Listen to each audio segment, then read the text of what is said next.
Olá pessoal, tudo bem? Estamos aqui para falar sobre essa composição, sobre essa obra de arte, provavelmente do século XVIII, XVII, XVIII, onde as normas rígidas acadêmicas vigoravam. E vamos começar falando sobre a composição. Essa composição é dita a mais rica ou a mais dinâmica. Por quê? Porque ela se arrasta como uma cobra, tá vendo?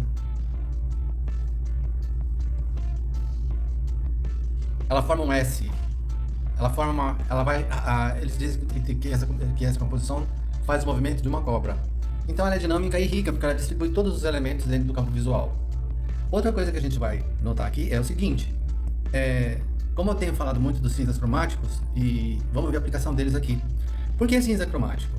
Porque eles deixam a cor de uma forma suave e tão realista que quando a gente bate o olho, a gente tem vontade de enfiar a mão na tela e pegar uma uva, um pêssego ou coisa parecida. Onde que estão os cinzas cromáticos aqui? Em todo lugar. Se vocês virem no fundo aqui, cinza cromático escuro, um cinza cromático mais claro aqui, certo? Nós temos também cinza cromático no vaso. Nós temos também os cinzas cromáticos. Esse aqui é um roxo acinzentado na realidade. E nas próprias cores das frutas, vocês vão ver que aqui, as uvas, certo? São cores misturadas com o cinza cromático, como eu expliquei naquele vídeo do YouTube. Então esse é o poder do cinza cromático. Provavelmente aqui ele misturou azul e marrom, azul escuro com marrom escuro, mas branco, não é? Com prevalência de marrom. E aqui, azul escuro, marrom, branco com prevalência de marrom.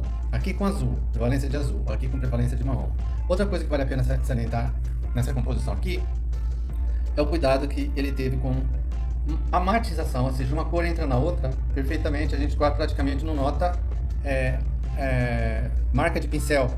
É uma coisa típica das naturezas mortas, dos retratos e das paisagens dessa época, não é? Vale salientar aqui também o seguinte, que se não fosse, por exemplo, a extensão dessa luz aqui para aqui, certo? O vaso não apareceria. Então, na realidade, o que ele fez? Ele colocou essa sombra no vaso, aqui, para que o vaso pudesse aparecer. E estendeu o claro aqui. Então, na realidade, ele criou uma região de contraste, porque senão o vaso não apareceria, certo? Com relação às outras misturas de cores, o que a gente tem que salientar é o seguinte. Uma coisa interessante, notem que isso aqui é amarelo e a toalha é roxa. Ou seja, são cores opostas. Amarelo oposto ao roxo. Isso dá mais vida para as frutas em cima de tons amarelados, mesmo que eles estejam cromáticos. Ok? E para terminar, só queria dizer o seguinte, que existe poucos lugares onde a cor é saturada. O que é cor saturada? É viva. Essa é a mistura, não é? A gente vai notar aqui esse amarelo, desculpa, esse vermelho aqui, que deve ser um vermelho de cádmio, e o carmim alizarim aqui, não é? E aqui. E um pouco do azul no cacho de uvas.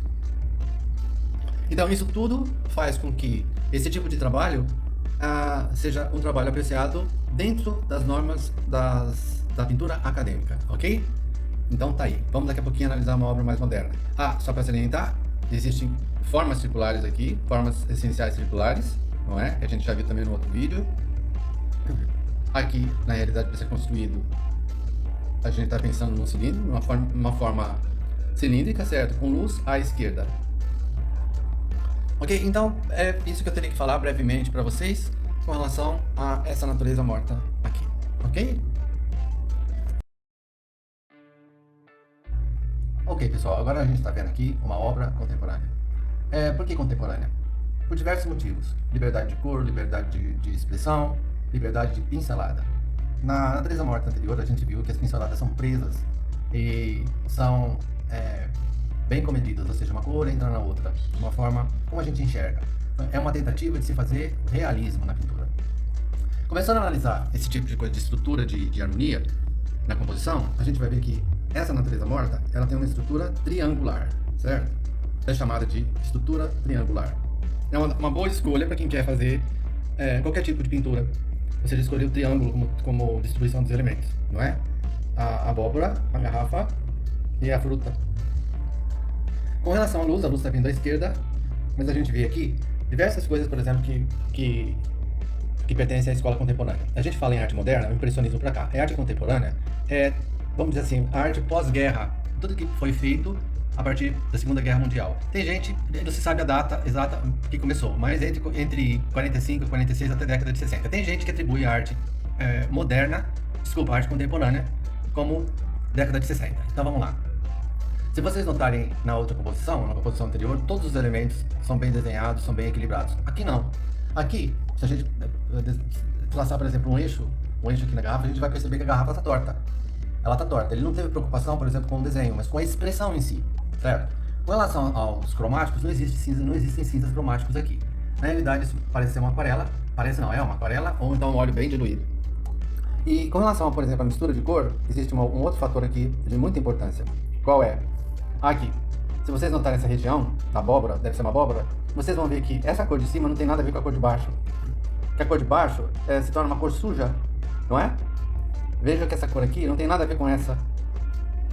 Então ele escureceu a abóbora de uma forma livre, jogando um umbria provavelmente, ou então um bistre, ou seja, uma mistura de azul com marrom, ou até um preto, né?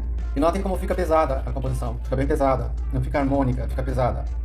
E existem erros também de luz e sombra, né? Não existe sombra projetada aqui da fruta aqui embaixo, deveria ter um pouquinho mais de projeção, não é?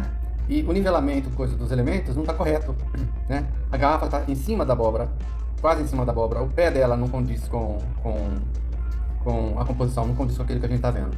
Então por que isso é considerado uma obra de arte? É considerado uma obra de arte pelo simples motivo de que o pintor se vale da expressão para comunicar e para passar alguma coisa. Aqui as pinceladas são bem marcadas, vocês podem notar que são bem marcadas, a tinta é escorrida praticamente, e em vez de fazer pinceladas nesse sentido, no sentido, por exemplo, da abóbora, enfim, o pincel levar a tinta nesse sentido, não, ele deixou a tinta escorrer, deixou todos os elementos se tornarem livres, a pincelada foi absolutamente livre. E também há erros de sombra projetada e de iluminação. Além dessa cor ser terrível para essa composição, a gente nota, por exemplo, que o claro aqui deveria ser aqui. Então esse amarelo deveria estar aqui, certo? Ele colocou do lado direito. A cor mais clara seria do lado esquerdo, ele colocou do lado direito. Tá, e como é que fica tudo isso? Fica da seguinte forma. Nesse tipo de arte, dita moderna, ou contemporânea, mais contemporânea, o pintor não tem uma relação direta com a beleza, com a estética, mas sim com a expressão e com a vontade de passar aquilo que ele tem, enfim, a vontade de passar aquilo que ele quer passar. E ele passou uma natureza morta, toda distorcida, né? A mim não agrada esse tipo de coisa, exatamente, principalmente por causa dessa cor aqui, por causa desse erro de desenho, não é? Inversão de cores, então não convence muito. Ah, mas eu gostei, coisa. Se você gostou, tudo bem. Se você não gostou, como eu, não cabe a gente julgar. A arte não tem julgamento. Ou se gosta ou se não gosta. Há pessoas que gostam e há pessoas que não gostam. Então aqui está a diferença aqui não tem cinza cromático também, tem tinta diluída. Então aqui está a diferença entre arte contemporânea e a dita arte acadêmica. Então é isso. A gente viu então coisas da composição, da iluminação do quadro e do desenho. Ok? Então essa é uma obra, uma natureza morta contemporânea. É isso então, pessoal.